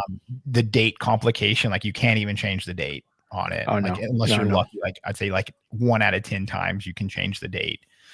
And then so once the condensation happened, I was like, oh shit. Like I'm like screaming my wife. I'm like, hey, like go get the screwdriver. Like, and I like literally like took the whole watch apart to get all the condensation out of the crystal. God, that sounds horrible. What I will say is, to your point earlier where you said that, you had quite a few watches that you weren't wearing, and some of them were like, swatches or what have you. Right. And a couple minutes ago, you just said that you really wanted a flyback chronograph. Yep. The thing is, nobody says that in the beginning. Like nobody says, I really, you know what I want? Missing a flyback chronograph in my life. I'm missing a flyback chronograph in my. That's what I'm missing. Nobody says that unless you've gone through the journey and sort of racked up the mileage. So when you say things like, "I've let go of some watches that weren't, that didn't imprint themselves on me. I didn't experience meaningful life experiences with these watches. Exactly. Therefore, they don't have like a sacred place in my heart and therefore within my watch box." When you say things like, I've let go of some watches, that is experience and mileage on full display. And therefore, that is when you can say things like, you know what I really need? I need a flyback chronograph. Nobody says that unless they've, purchased the 10, 20, 30, dozens and dozens of watches that they've lived with, and have sold, and now go, yeah, but a flyback chronograph is what my life really needs right now. Well, like, I've always been fascinated by chronographs, which are, people say, is the least useful complication and I watch love his. them. I love them too. Like I love them. I use them. But then to have a Breitling Navitimer cosmonaut 24 Yep. hour Yep.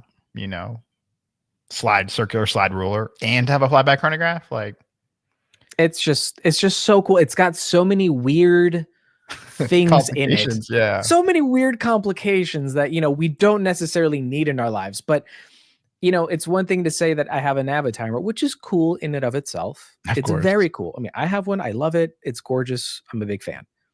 But it's a whole nother proposition to say I have a Breitling Navitimer cosmonaut with a flyback chronograph, 24-hour dial, not bezel, dial. And yeah, it's really old and cool. Like, it's just a whole nother proposition.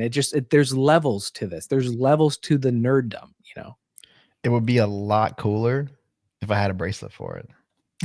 That's where I'm at now. I'm like, like when you see like Matthew McConaughey, oh, that'd be a lot cooler if you did, bro. You know what I mean? Like, Yeah. that needs to be the next little like checkbox for that Navitimer. Like, I need the bracelet, and yeah, I'll get it. Don't you worry. I have no doubt. I can't wait for you to get it and to include it in the video. Like, I want to see that video. Yeah, I'll send you some pictures. Yeah, I mean, we spent an hour and a half. I mean, I could go forever. It seems like I literally had so many questions that like we didn't like even like touch on. So I have the time, or we could do it. Let's just do it. Let's just go for it. Let's do it. Okay, go. Okay, yeah, I'll run through them. We'll run through them. Hit me. What's a topic or conversation that you think the watch community isn't having enough? Great question. I got a bunch of great questions. That's why I was like, fuck, I need to use these. Great question. I think it's very important for us to remember that we all have our own individual tastes and preferences. Some of us really need a flyback chronograph in our lives, it seems like. But not everyone does, right? Not everyone does. But you have the wherewithal, the sensitivity, and the experience to know that that's you. And that means that it's not wrong or incorrect for me to not want that. I think what we don't talk about enough within the watch community is that it's okay to have very different tastes and preferences and flavors. And just because we don't share them doesn't make us inherently wrong or incorrect. This is more not necessarily directed towards the community, but more towards comments on YouTube videos or Instagram posts, where people are just like, I'm behind a keyboard and I'm invincible. So I'm going to dunk on your preference and taste because I can. And if what you say or what you put out is not what I agree with, it's automatically wrong. That hurts my soul. And it to me speaks at a lack of maturity and understanding. Because if everyone liked the same things, it would be such a boring industry. It would be such a boring place, such a boring hobby to be in. Yeah. But like, I learned about that French brand that you discussed earlier that had ties to Hoyer that I didn't know about, that I'm now curious about to want to learn more. It is that aspect that I think needs more light, more understanding, more peace. It's okay to not like the same things. And just because of like a brand, that's another thing. If a brand puts out a watch, it's not for everyone. I promise you it's not for everyone. In fact, from its inception, it wasn't designed to be for everyone. It's for someone. Yeah. And if that someone is not you because you don't like it, be cool with it. It's not for you. Walk away. Look at other things. Look at things that you do like. Just feel okay. You're raising your blood pressure for no reason. It's like you didn't even invest a single dollar into this watch, but you are just slam dunking on it being shitty. And offended. I am very offended for something that I had nothing to do with. I haven't invested time, energy, money, or sweat or blood into, but now I'm offended for some reason. And, it's free speech. You can do it, but you're yelling into the void and you're not changing anything. You would be better off to not raise your blood pressure and just be like, just understand that not everything is targeted or made for you. Right. No, It's for someone. it's It may not be for you. facts. It's facts. And a lot of times when I have these podcasts and I have like, once I like get confirmation from a brand or something that somebody's coming on, like I'll like go to my watch club and say like, hey, like I've got, the CEO of Doc, and this is a perfect example. The CEO of Doxa coming on my podcast. And so I had to bring up the fact that they came out with like the sub 200T diamonds, which is just like an all iced out diamond up diver's tool watch. Mm-hmm. And I had to bring it up, because I was like, I was like, I don't understand this. And he was like, well, you don't have to, because we are selling these and, in the Middle East where people don't want to be seen wearing a $2,000 dive watch. They want to be seen wearing a $10,000, micro brand or whatever, you know what I mean? Mm-hmm. Mm-hmm. And the fact that, he was just like, it was a very strategic decision. And I was like, and after that podcast, I got so many DMs from people that were like, thank you for asking, because now we understand why this watch exists. And I was like, Yeah. I didn't understand either, but Yeah. a lot of time, energy, effort, money, like things that we may never understand, goes into, I mean, these, and a lot of times these products are well thought out for years in advance. Yeah, yeah, absolutely. I mean, the product life cycle takes years and millions of dollars of research and development to actually put a product out today. It's been cooking for 3 to 5 years, maybe even more if it's a new movement, and some people don't understand that. It's not like they dreamt it up last year in September and then in April they're like, and now it's live. We go ahead and buy it. It doesn't work that way. If anyone that has been in any production capacity to see the runway required to conceptualize, research and develop, test, prototype, and then actually try to put something out, it takes years. 1,000%. It takes years. Another great example, by the way, of like, why are you making this? Because it's kind of antithetical to what your brand stands for. Porsche did not want to make the Cayenne. They did not want to make an SUV, but you know why they did? Range Rover. They made an SUV because people were buying big cars and people were spending big money, and the profit margins in an SUV over a standard car are much higher. And they needed that influx of money. If you want that hardcore, pure driver focused enthusiast Porsche that you deem is the pure essence of what a Porsche is, you have to also be okay with that same company making a big SUV so that they can make money, so that they can actually have that division that produces that GT3 RS that you actually want to buy. That's like just the economics of business in this world that we live in. Like, they have to make stuff that other people will buy that you might necessarily not deem the core target audience, so that they can have money to make the thing you want to buy. Facts. No, yeah, that's an interesting dialogue.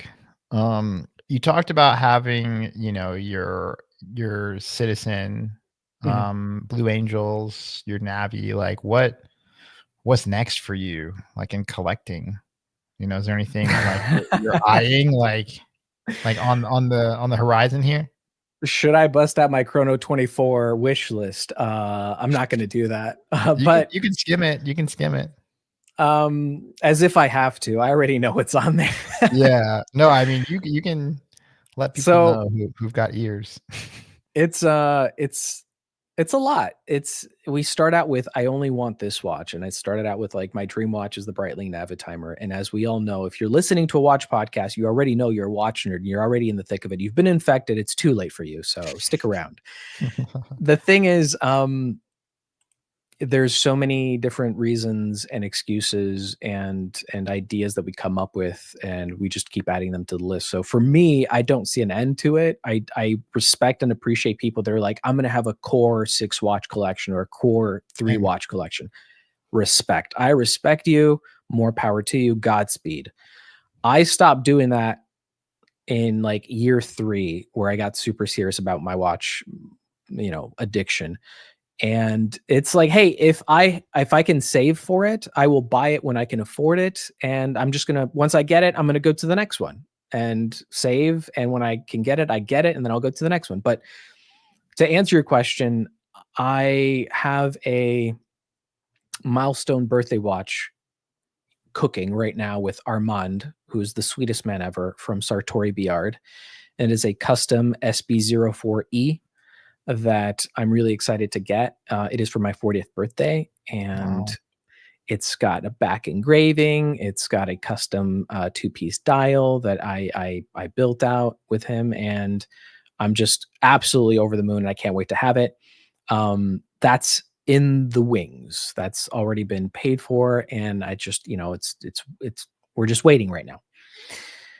After that, I am absolutely enamored and am fascinated by Spring Drive, and I would love SBGA 211, aka the Snowflake, because it's beautiful. I know it's cliche. It's the watch that put Grand Seiko on the map as far as North America is concerned. I don't care. I don't buy the watch for that reason. I want the watch because I just really think it's cool. It's beautiful. It's that Totally. continuous seconds, that constant second hand that's just gorgeous. Um, I really want one of those, and I really like the power reserve on the front as well. Not that I mind a back case power reserve, but I really like the Snowflake. So that will hopefully be added to the collection at some point in the future. Nice. Outside of that, there's this really cool Omega Speedmaster solar something, rather, the name escapes me. It was done in collaboration with like this aviation light aircraft thing. It's made out of titanium. That's one of the main reasons why I really like it. I love titanium. Hmm. I'm like a material science nerd, generally Yeah. speaking. Yeah. Yeah. It's got this like carbon fiber dial, titanium case, and it's got ties to aviation. I think it's really, really cool. They're not too expensive, but obviously they've been discontinued for quite a while. So that I'm hoping to add one day to the collection. I'd also love to have a Panerai as well, ideally in titanium. I like the 177 a lot because it's got the small seconds. The 176 is pretty cool as well. But there's Yep. something about Panerai and a sandwich dial and that loom and that just like tough, cool crown guard situation where, like the Navitimer, you can spot it from across the room and be like, that's a Panerai or that's a Navitimer. Like there's something timeless and iconic about it that I would love to have in the collection. I can keep going, but I think that's enough. I gave you 3 watches. Maybe I gave you 4. I am a degenerate because I have the new blue dial Grand Seiko that they came out with this past year, limited to 300. Very nice. Congrats. Well done. I have 3 Panerais, 2 Panerais, 3. I don't even know anymore. I have the 44 Luminor, and then I just picked up Very cool. the Quaranta radio Oh, mirror. yep. Freaking amazing. And I had the 45 radio mirror before, and looking for my next one. RIP, rest in peace to my bank account. The dream is And to go to Florence in Italy and pick one up from their showroom / museum. That would be a dream. The dream is to do the same thing with the Snowflake as well. Go to Japan, go to Tokyo, and pick one up. But it's an expensive proposition given that traveling to these locales in and of themselves is very expensive. And then you're like, oh, and now I'm also going to drop somewhere between, I don't know, 4 and 8 grand on a watch, maybe depending on what you pick up, right? That's expensive. We're not made of money. We have to save and plan for these things. yes, we're real people too, and Yeah. and yeah, I know. I thought too, like just being in the industry would make watches cheaper. Like, Yeah. No, I, it's still I very guess expensive. I guess in somehow in my mind I was like, oh, if I get the watch industry somehow, some way, like watches will get cheaper, or like that, and Mhm. the Mhm. exact opposite happened. You now Um, have access to more watches and more people, and now you know more. And just because you well, know more, you want more. then like when I like there's important like I've noticed like when I have some big podcast guests on, like Mhm. I'm like, okay, well now I need one of their watches. Mm. And that happened with Ulysse Nardon. So I was like, I had the president of UN come on, and then when I went to, I mean, this was before, but ever since I found a watch like from one of my dealers, and it had like the serial number was the same podcast number Ha! that I like. So like like this was like yeah. Anyways, so like it was released. I think it was. I don't know. I have to look. I have to look, but it was like the same podcast episode number, like 22 or something like that. I don't know And about you, but that sounds like destiny. so yeah, then because for UN they have like a plate here on the side with the serial number. So I was like, I bought that, and then just as I got closer to like the brand, because dude, they're freaking amazing.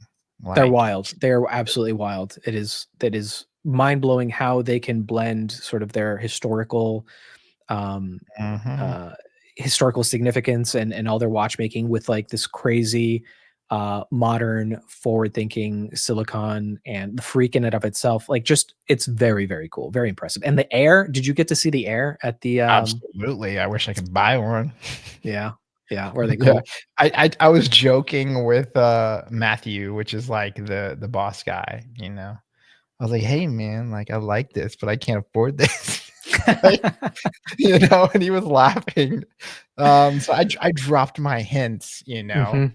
Mhm. but no, funny, because I had met FX, which is like the president, and then he came on the podcast, like, and then he came back to Vegas, and like something happened, like somebody like he had a meeting or something that got canceled.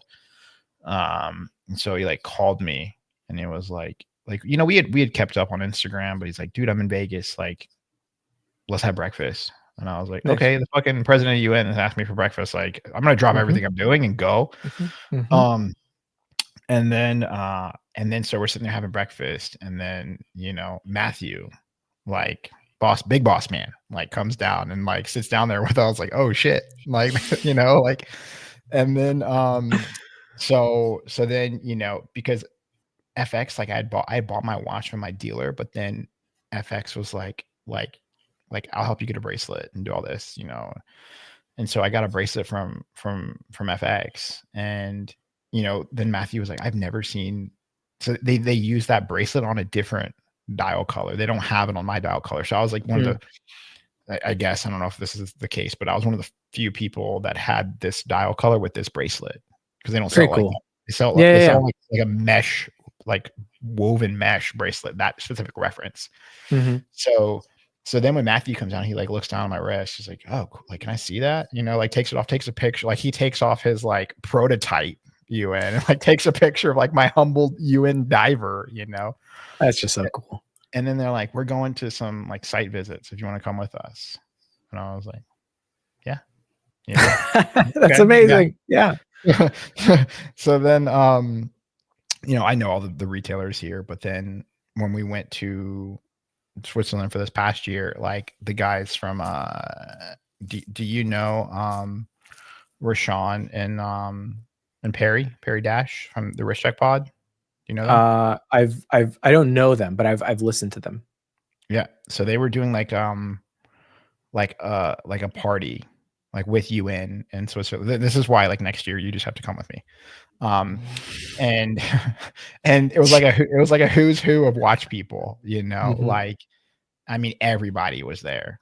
Like, I was sitting next to FX, like across from me was Georgia Benjamin, amazing, Wow. amazing creator. Then Ben's watches, and then Roman Sharf. And something happened with Nico. Nico ended up like leaving. But just everybody in the watch industry. Sophie's there. Then Lydia and Vu, which also have a great watch podcast. Mhm. And I mean, it's just a who's who of the watch industry. And it was just an amazing experience. And then of course, you've got Rashawn and Perry, and just I mean, it was just crazy experience. And after the whole dinner, we like took this bus and went out to like this like little like wine place, vineyard. And and then we all, just it just turned into like a huge dance party, and then everybody from UN's dancing, and you know what I mean. And then I was thinking this was like 1 a.m., like 2 a.m. something, like already just crazy tired, and I'm like, fuck, I have to get up and film with Matthew. Like I literally had like scheduled to sit down with him, like his whole PR. I was with his whole PR company and like all this, and I'm like, I don't even know like if I can make it to my bed tonight, like let alone make it to the interview, to film for you tomorrow.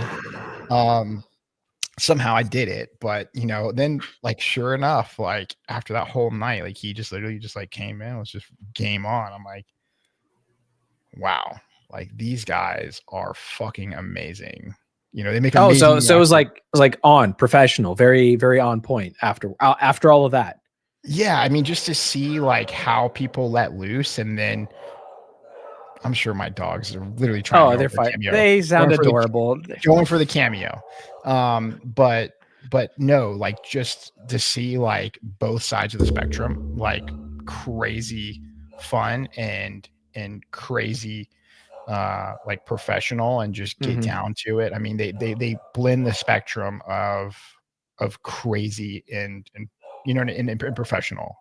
Yeah, yeah, yeah. Um Very cool. Very impressive. Like that sounds like it was a lot of fun and something that I hope to maybe one day experience. I mean, just the mere idea of being in Switzerland for a watch event is sort of a it's going to sound cheesy, but almost like a spiritual experience. We're like, I'm in Switzerland for a watch event, full stop. Like, if you're into watches, that sounds amazing. Let alone to have like a bunch of other industry folks that you get along with well and have fun. That sounds awesome. it's there. Yeah, next year we'll see, we can plan it together if you're open for it.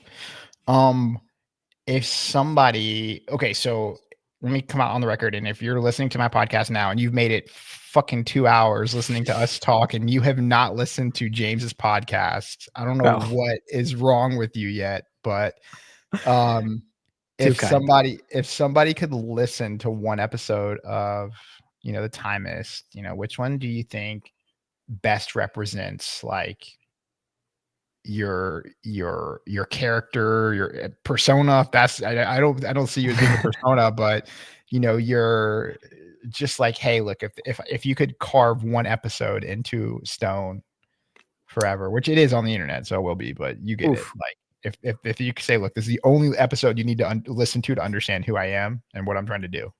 And I thought we were friends. And then you hit me with like these tough questions, man. Like, what is happening right now? Like, I know, I'm sorry, no, but no, it's fine. It's a great question. Again, great question.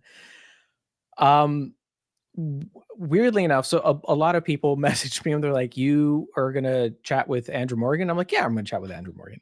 They're like, "That is so cool. Like, how did you do that?" I'm like, "Well, we go back. He came by Seattle back in 2023, and we hung out for a couple of days and we became friends."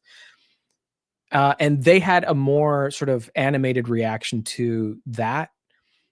But I would say personally, I geeked out, nerded out, and was in absolute awe when I was able to interview Armand Biard of Sartori Biard, this wow. very small, independent micro brand. The guy was a designer back in like the 90s and 2000s, and like he just kept blowing me away with all the things and all the sort of coincidences in life overlapping just experiences, things that I grew up with and sort of appreciated. Like he designed a Nokia, like a classic Nokia phone, a Nokia phone that millions and millions of people know and would recognize if they saw it, but they The wouldn't razor. know. No, no, even before that, even before the Razor, Hmm. um, he designed that. He designed a bunch of other office products that millions of us have interacted and engaged with, but we wouldn't know that he's the guy that actually designed them.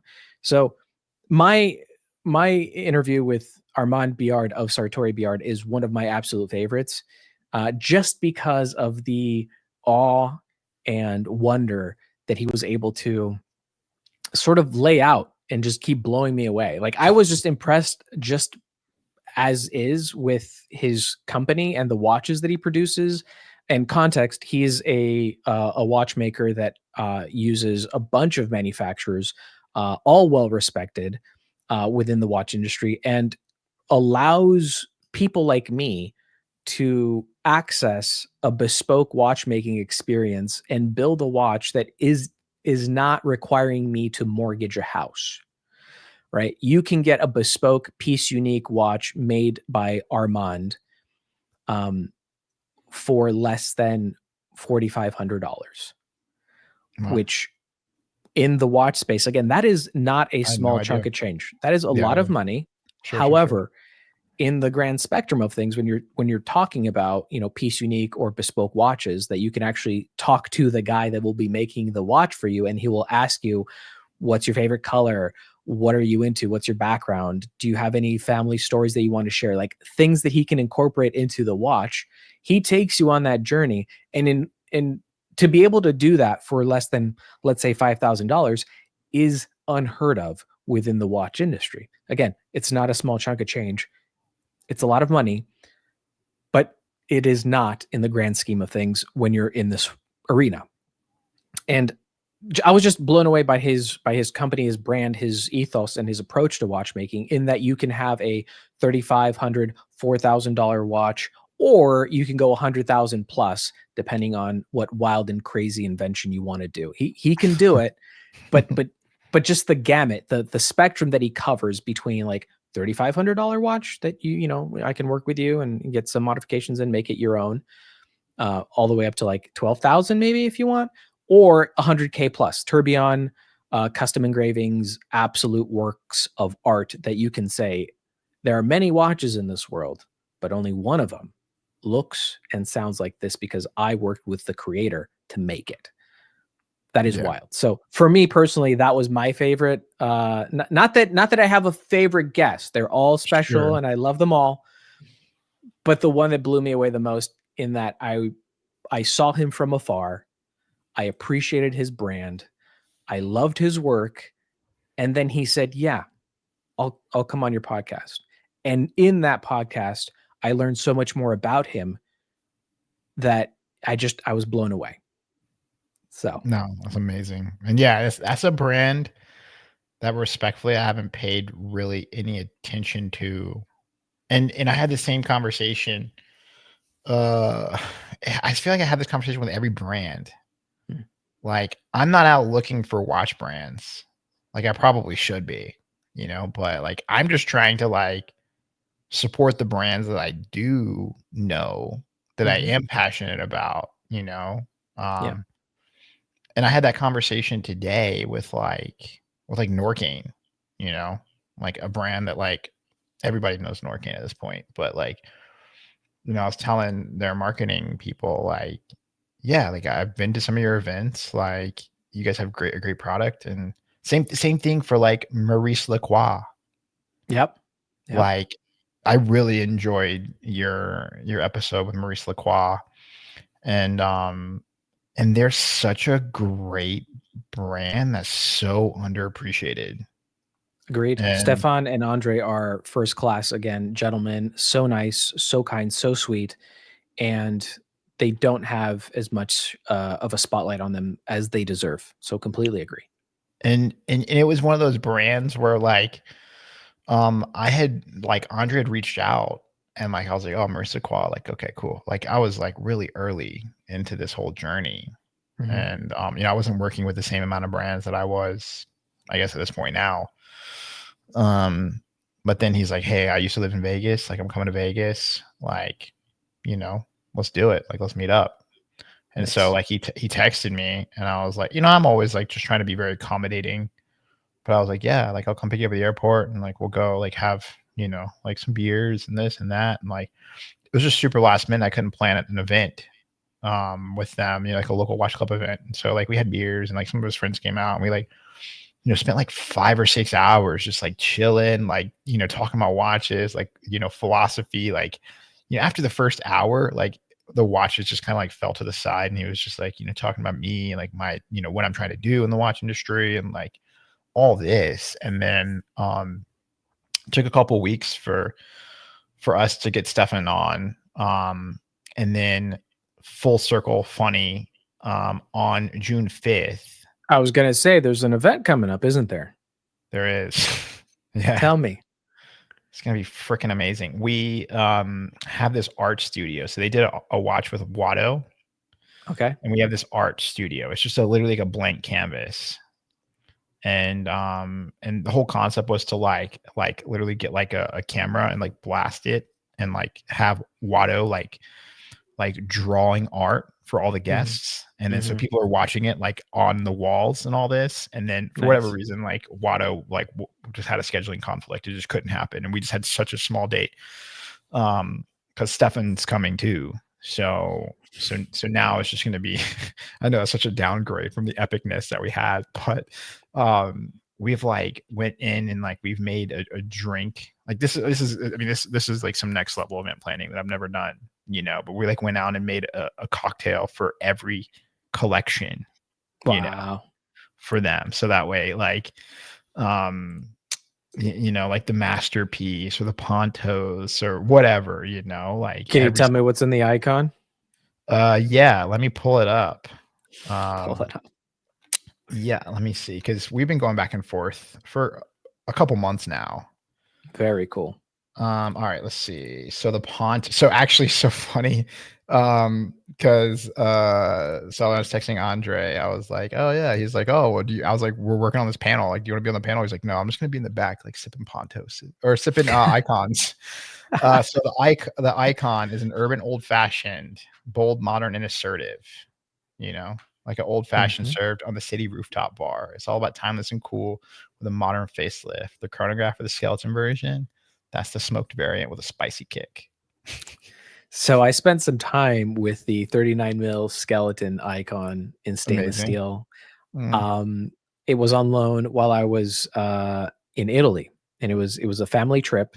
Not with Maurice Lacroix. It was my family, with my wife and I. We went to Italy, but Andre was super sweet and kind and loaned me the watch, and I wanted to sort of have this recurring theme where maybe when I travel, I will take one watch and that will be my travel watch, and it'll be sort of memory generator and special time establisher, right? Like that moment in time will always be tied to me wearing the Maurice Lacroix icon 39 skeleton stainless steel, there you go. um, and Why didn't you get the it was titanium one? phenomenal.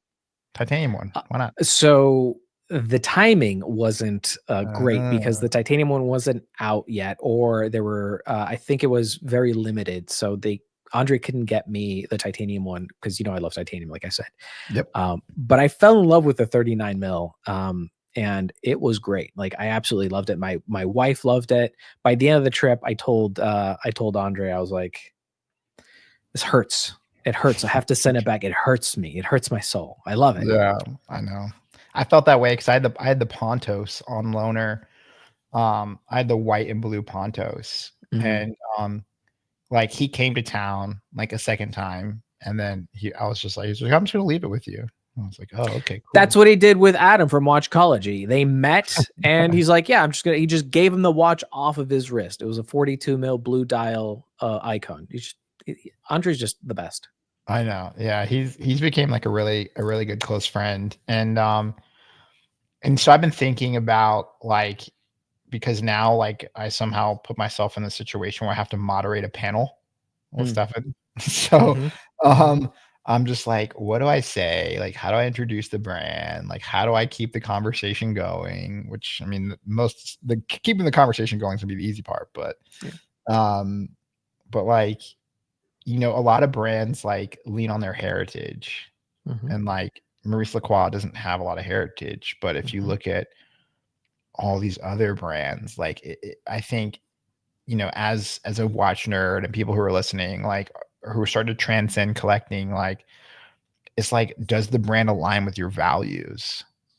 Mm. Like Mhm. Mhm. and maybe like if you're lucky enough, you get to meet the people like James and I do, like get to meet the people behind these brands, and then you say, wow, like their whole ethos, their mission, their vision for the brand, everything like I support, you know, and then 100%. 100%. And I that's will Maurice also Lacroix. I'll throw in the fact that yes, 50 years, right? They're celebrating 50 years this year. of existence, Maurice Lacroix, is not, let's say, a lot within the watch space. But Mm-mm. the flip side of that is also, let's look at Richard Mille. They have a lot less than 50 years. Okay, so it's not a it's not a downer. I would see it as No, it's not. 50 years is a long time. It is.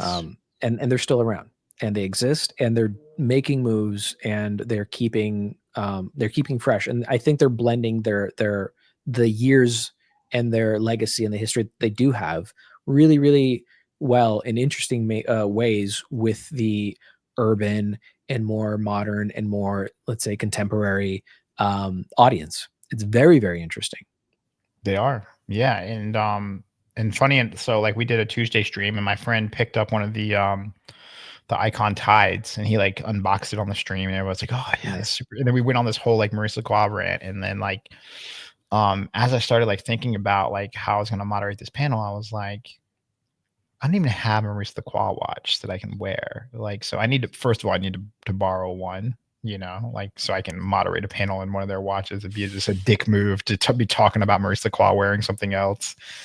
So then I started going through and I was like, dude, the 1975, Oh like one yeah, of their newer yeah, watches. classy, Like, very classy. classy, timeless. Like, so that's the one that I put in. I'm like, I want to wear this when I'm speaking, you know, and then if maybe I'll make some content about it. Like, I just think, and I had one of the Seikos, like just well, I also have an Alpina, like one of the Alpina Alpiners with just like a silver,